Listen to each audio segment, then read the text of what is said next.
हर हर महादेव दोस्तों। Jubilee star Dinesh Lal Yadav का बहुत बढ़िया एक सॉन्ग आने वाला है।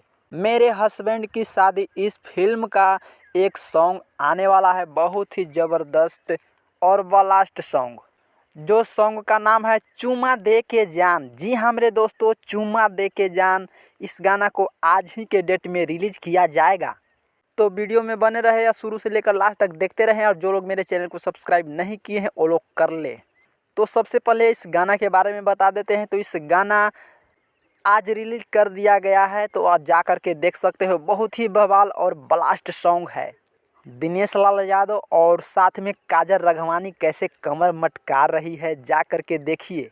तो गाना आया है DRJ record Bhojpuri YouTube channel पर आया है, तो जा कर के देख सकते हो। और इसका टेलर भी आया है, मेरे हस्बैंड की शादी इस फिल्म का टेलर भी आया है। टेलर भी नहीं देखे हो तो जा कर के देखिए।